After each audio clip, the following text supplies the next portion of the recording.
गौतम बुद्ध से जुड़ी इस कहानी के माध्यम से आप जान सकते हैं कि मन को शांत करने का क्या तरीका है। इसमें भगवान गौतम बुद्ध द्वारा मन को शांत करने के आयामों के बारे में बताया गया है। जानते हैं इस कहानी के बारे में जिससे आपका जीवन बदल जाएगा। मन को शांत करने की कहानी है।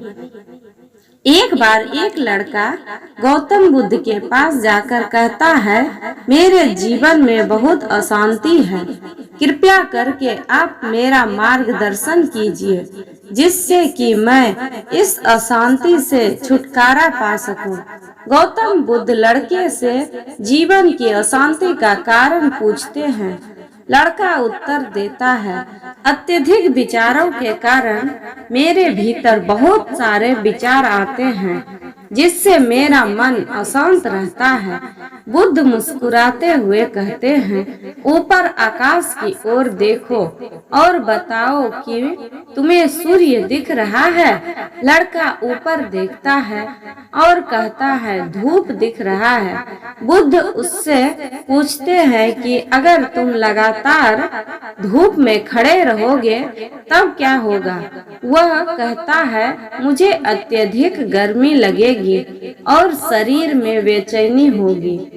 बुद्ध लड़के से कहते हैं कि अगर धूप में खड़े रहने से तुम्हें गर्मी लगती है तो इसमें दोष किसका है, सूर्य के ताप का या तुम्हारा। लड़का कुछ सोचने के बाद कहता है, इसका जवाब आप भी बताइए। बुद्ध कहते हैं, सूर्य का काम है ताप देना और ताप का काम है गर्मी लगना। ऐसे में तो दोष तुम्हारा ही है कि तुम धूप में जाकर खड़े हुए जिससे कि तुम्हें गर्मी लगी।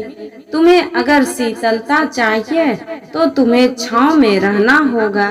ठीक इसी तरह चंचल मन का भी स्वभाव होता है। विचारों और भावनाओं को जागृत करना विचार क्षण भर के लिए होते हैं, लेकिन विचार से पैदा हुए भावनाएं देर तक टिकी रहती है। लेकिन यह तुम्हें निर्णय लेना है कि तुम्हें विचार और भावनाओं के साथ चलना है या अलग दिशा बनानी है। बुद्ध कहते हैं, मन को शांत करने के लिए तन के आयाम पर काम करना सबसे आसान तरीका है। शरीर के स्तर पर हमारी कर्मेंद्रियां और ज्ञानेंद्रियां हैं। कर्मेंद्रियां कर्म और ज्ञानेंद्रियां ज्ञान से जुड़ी होती है। इससे हम अपनी संवेदनशीलता को बढ़ा सकते हैं, यानी हम जो भी काम करें उसे आनंद के साथ करें। मन के आयाम से हटकर तन के आयाम पर जाने से ही तुम्हारा चित्त शांत होगा। ऐसा करने से तुम मन के आयाम से हटकर शरीर के आयाम पर आ जाओगे। ठीक उसी तरह जैसे तुम धूप से हटकर छांव में आ सकते हो। मन के आयाम से हटने पर तुम्हारी जागरूकता तन पर आ जाएगी।